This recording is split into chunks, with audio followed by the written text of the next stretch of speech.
नमस्कार, मैं हूं आमिल बेग। आप देख रहे हैं सिटी बुलेटिन न्यूज। पेश हैं आज के प्रमुख समाचार। शहर क्षेत्र में नवरात्रि के दूसरे दिन आज 28 प्रतिमा पंडालों में मां भगवती के दर्शन पूजन हो रहे हैं। गणेश नगर, मकबरा, नाका, हनुमानगढ़ी, जनौरा, बरमबाबा, अमानीगंज, गुरुद्वारा, लक्ष्मणपुरी, ITI के सामने, बेनीगंज रेलवे क्रॉसिंग, भैरव मंदिर, पल्लाहाता, GGIC के सामने समेत अन्य स्थानों पर लगभग 28 जगहों मां भगवती के लोग दर्शन पूजन कर रहे हैं। बता दें कि जिले में 2200 से अधिक स्थानों पर दुर्गा पूजा पंडाल में जहां दुर्गा पूजा है, वहीं 110 स्थानों पर रामलीला का मंचन भी होगा।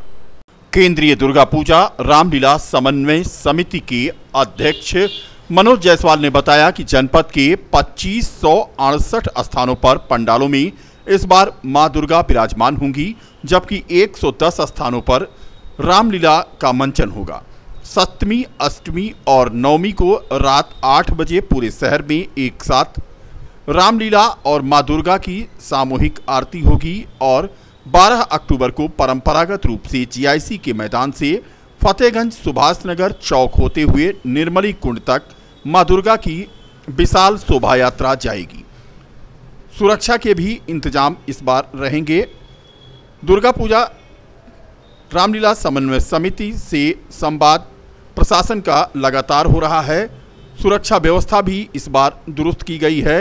मिशन शक्ति के तहत सभी पंडालों पर महिलाओं की सुरक्षा सशक्त होगी, यह कहना था IG रेंज प्रवीण कुमार का। जबकि केंद्रीय दुर्गा पूजा रामलीला समन्वय समिति के अध्यक्ष मनोज जायसवाल ने कहा कि 28 जगहों पर मां दुर्गा के पंडाल खुल गए हैं और लोग दर्शन पूजन कर रहे हैं। रामलीला समन्वय समिति की प्रेस वार्ता थी और आपके माध्यम से हम पूरे अयोध्या ही नहीं, पूरे उत्तर प्रदेश में भगवान श्री राम की इस मर्यादा पुरुषोत्तम प्रभु श्री राम की धरती से एक संदेश देना चाहते हैं कि यहाँ पे रामलीला और दुर्गा पूजा का कार्यक्रम बहुत ही अच्छे ढंग से मनाया जा रहा है। यहाँ की धरती पे सांस्कृतिक, वैदिक, सनातन, आध्यात्मिक रूप से तमाम एक रूपता के पंडाल और वहाँ पे झांकियाँ बनाई जा रही हैं। लोग आएंगे और अयोध्या की संस्कृति और धरोहर और तमाम जो यहाँ के भिन्न भिन्न तरीके के पंडाल बनाए गए हैं, भिन्न भिन्न झांकियाँ हैं, प्रभु श्री राम की लीला है, राजगद्दी है, भरत मिलाप है, तमाम ऐसी रामलीला के प्रसंग हैं, दुर्गा पूजा की प्रतिमाएं हैं, उनके कार्यक्रम हैं। उसको देखकर यहाँ के माताएं, बहनें और बच्चे बहुत ही अच्छे ढंग से अच्छे वातावरण में यहाँ का कार्यक्रम संपन्न होगा। 2568 स्थानों पर पूरे जनपद में प्रतिमाएं बैठाई जा रही हैं। लगभग 110 स्थानों पर रामलीला का मंचन इस समय नवरात्र और दशहरा के समय पर चालू है। ये तो दुर्गा पूजा और रामलीला की संख्या हो गई। हम लोग आपके माध्यम से अपील भी करना चाहेंगे और जो यहाँ पर केंद्रीय समिति के पदाधिकारी हैं और जो उनसे जुड़ी समितियाँ हैं, सब जगहों पे एक बार हम लोग प्रयोग करना चाहते हैं कि सप्तमी, अष्टमी, नवमी, 9 तारीख, 10 तारीख और 11 तारीख को 3 दिन शाम को 8 बजे सामूहिक रूप से सभी पूजा पंडालों पे, रामलीला और दुर्गा पूजा के पंडालों पर सामूहिक रूप से हम लोग आरती का कार्यक्रम रखे हैं और उस समय लगभग 8 बजे का समय हम लोगों ने निर्धारित किया है कि प्रत्येक 3 दिन सप्तमी, अष्टमी, नवमी हमारे पूरे नगर क्षेत्र में एक साथ क्या कहते हैं आरती होगी प्रभु श्री राम की और माँ दुर्गा जी की। जिला प्रशासन से मांग किया था कि हमारी शोभा यात्रा GIC से परंपरागत रूप से GIC से ओवरब्रिज के सर्विस रोड से फतेहगंज, फतेहगंज से चौक, चौक से निकाबगंज होते हुए जाएगी और उसी रास्ते से हम लोग जाएंगे। प्रशासन और सेतु निगम के अधिकारियों ने आश्वस्त किया है कि हमको 2-3 दिन के अंदर सर्विस रोड पूरी तरीके से खाली करके देंगे। समस्याएं चाहे नगर निगम की हो, विद्युत विभाग की है, सिंचाई की है, जल निगम की है, सभी विभागों की समस्याओं को हम लोगों ने पूरा कराने का लगभग 70 से 80% कार्य कर दिया है। 10-20% समस्याएं बाकी, उनको भी पूरा कराने का प्रयास किया जाएगा और बहुत ही अच्छे वातावरण में यहाँ का दुर्गा पूजा और रामलीला का त्यौहार मनाया जाएगा। केंद्रीय दुर्गा पूजा रामलीला समन्वय समिति जहां एक ओर विसर्जन की भी तैयारी कर रहा है, वहीं आगामी दुर्गा पूजा रामलीला को लेकर तैयारियां जोरों पर हैं। शोभा यात्रा जहां से निकलेगी यानी जीआईसी से तो फतेहगंज होकर जाएगी। ओवरब्रिज का काम चल रहा है। सड़क जो इसकी सर्विस लेन है उसका भी निर्माण कार्य तेजी से चल रहा है। सड़क पर गिट्टी बिछाई जा रही है और माना जा रहा है कि ये विसर्जन से पहले तैयार हो जाएगा। बता दें कि प्रशासन इसको लेकर के तैयारी में जुटा है। आगे की रोड बन चुकी है और पीछे की रोड अभी बनाना बाकी है। फिलहाल समय रहते अगर ये कार्य पूरा हो जाएगा तो निश्चित रूप से विसर्जन यात्रा में कोई बाधा नहीं होगी। लेकिन फतेहगंज का ओवरब्रिज निश्चित रूप से जिसका काम धीमा पड़ा था अब तेज हो चला है। प्रदेश के मुख्यमंत्री द्वारा 4 अक्टूबर 2021 को किए गए वादा को याद दिलाने के लिए ग्राम रोजगार सेवकों ने आज हुंकार भरी और बाइक रैली निकालकर मुख्यमंत्री को संबोधित 10 सूत्रीय ज्ञापन सिटी स्टेट राजेश मिश्रा को सौंपा। हिमाचल प्रदेश, उड़ीसा, राजस्थान की तर्ज पर नियमित कर राज्य कर्मचारी का दर्जा देने की मांग पूरी न होने पर लखनऊ में मुख्यमंत्री का आवास घेरने का ऐलान आह्वान पर हुआ है। ग्राम रोजगार सेवक संघ जनपद अयोध्या के सैकड़ों ग्राम रोजगार सेवकों ने जिलाध्यक्ष अमरदीप गौड़ के नेतृत्व में सदर तहसील तिकोनिया पार्क से जिलाधिकारी कार्यालय तक बाइक रैली निकालकर नारेबाजी करते हुए मुख्यमंत्री को संबोधित 10 सूत्रीय ज्ञापन आज सिटी मजिस्ट्रेट को सौंपा। अध्यक्ष अमरजीत गौड़ ने रैली को संबोधित करते हुए कहा कि मुख्यमंत्री ने 4 अक्टूबर 2021 को लखनऊ स्थित एक्सपो मैदान में ग्राम रोजगार सेवकों और अन्य मनरेगा कर्मचारियों का विशाल जो सम्मेलन था जिसमें उन्होंने कई घोषणाएं किया था, लेकिन अभी तक उन घोषणाओं को पूरा नहीं किया गया है। उन्हीं को पूरा कराने के लिए जनपद के सभी ग्राम रोजगार सेवकों ने मुख्यमंत्री वादा याद दिलाओ रैली के माध्यम से सरकार का ध्यानाकर्षण किया है। प्रदेश कोषाध्यक्ष ने बताया कि यदि हमारी मांगों पर जल्द विचार नहीं किया गया तो पूरे प्रदेश के ग्राम रोजगार सेवक मुख्यमंत्री के आवास की तरफ कूच करेंगे।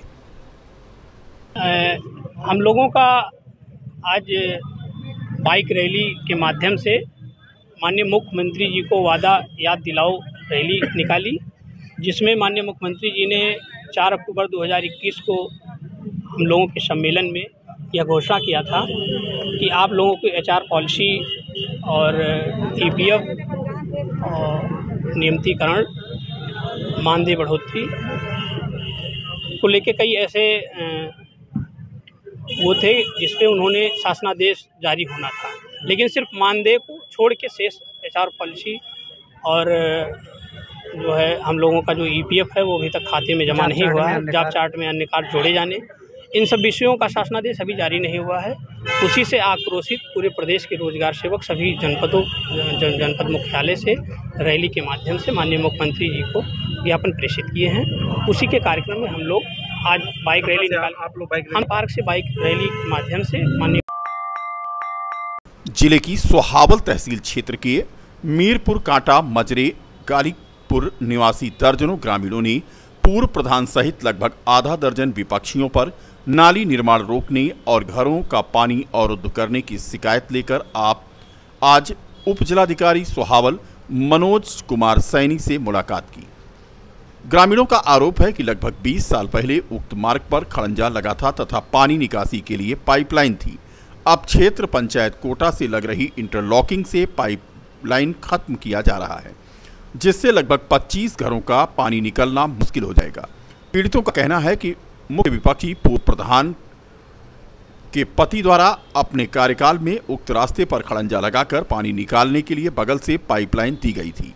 अब विपक्षी द्वारा खड़ंजे के बगल की जमीन बैनामा खरीद लेने पर इस जमीन को अपना बताया जाने लगा है। ग्रामीणों ने उप जिलाधिकारी से इंटरलॉकिंग के बगल से नाली निर्माण करवाने की मांग की है।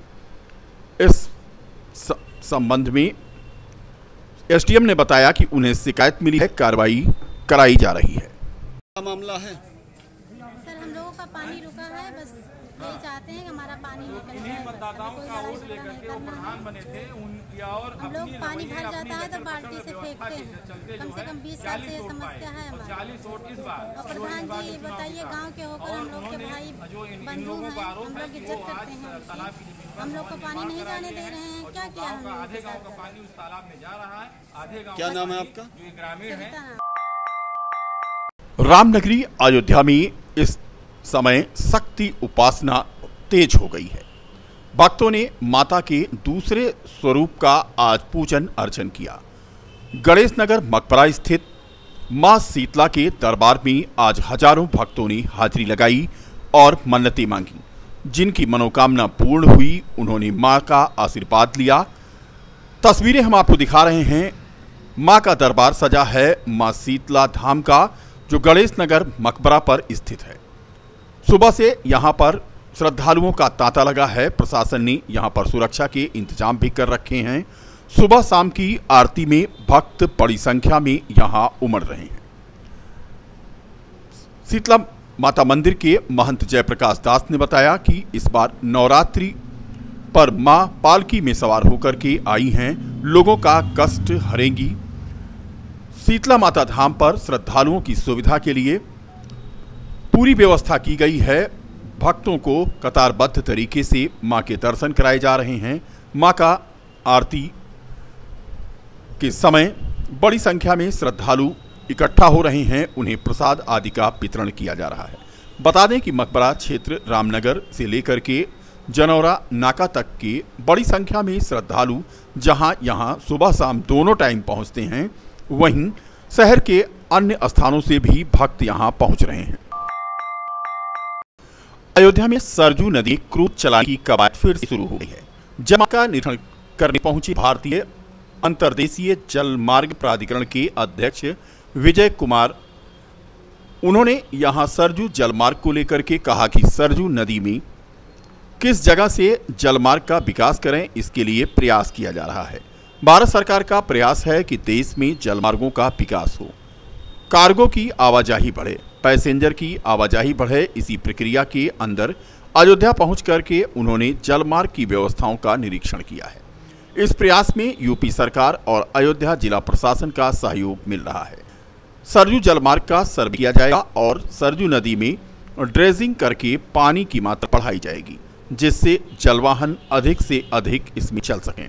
नदी में इलेक्ट्रिक व्हीकल लाने का प्रयास होगा, जिसमें प्रदूषण नहीं होगा।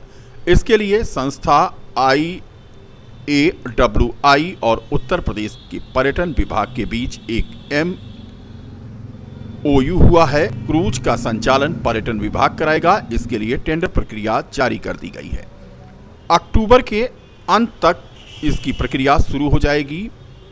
RTO को अधिकार दिए गए हैं कि वह जल रूट को लेकर प्रक्रिया आगे बढ़ाएं। देश में जलमार्ग के विकास के लिए ढांचा तैयार किया जा रहा है। और अधिक सुदृढ़ कैसे बनाएं, क्योंकि भारत सरकार का मुख्य प्रयास ये रहा है कि देश में जल मार्गों का विकास हो, उसमें कार्गो की आवाजाही बढ़े, पैसेंजर्स की आवाजाही बढ़े। तो इसी प्रक्रिया के अंदर आज हमारा अयोध्या में विजिट है। हमको अपने इस प्रयास में यूपी सरकार से, यहाँ के जिला प्रशासन से भरपूर मदद मिल रही है। और आज हम लोग एक सर्वे करने के बाद में यहाँ बैठक भी करेंगे। इसमें हमारे जो आने वाले प्रोजेक्ट यहाँ पर हैं, जैसे कि हम लोग सरयू नदी के अंदर हमारी किस प्रकार से हम ड्रेजिंग करके नदी में पानी की मात्रा बढ़ाएं, जिससे वेसल्स यहाँ पे अधिक से अधिक चल सकें। किस प्रकार से जो हमारा यहाँ पे एक इलेक्ट्रिक कैटामरन है, तो देश में अपने आप में एक उपलब्धि है कि किस प्रकार से एक नॉन पोल्यूटिंग वेसल, जिसके अंदर डीजल का प्रयोग नहीं हो रहा है, जो हमारा इलेक्ट्रिक पावर का प्रयोग करेगा, उसका यहाँ पे किस तरीके से उसको चलाया जाए। तो उसी दिशा के अंदर हम लोग, हमारे अधिकारी यहाँ पे हैं, हमारे इंजीनियर्स यहाँ पे हैं, हमारी सर्वे बोर्ड्स हैं, जिला प्रशासन के लोग हैं, उनके साथ मिलकर हम लोग बैठक करेंगे और इसको और सुदृढ़ बनाएंगे। क्रूज़ की व्यवस्था के लिए IWI यानी हमारी संस्था और यूपी सरकार के पर्यटन विभाग के बीच में हमारा एक MOU साइन हुआ है, हम लोग करेंगे। लेकिन उसका जो परिचालन होगा, उसको जो चलाना होगा, वो यूपी सरकार का पर्यटन विभाग करेगा। उसके लिए ऑलरेडी लोगों ने टेंडर निकाल दिया है और हमारी आशा है कि अक्टूबर के महीने के अंत होने से पहले उसकी कार्रवाई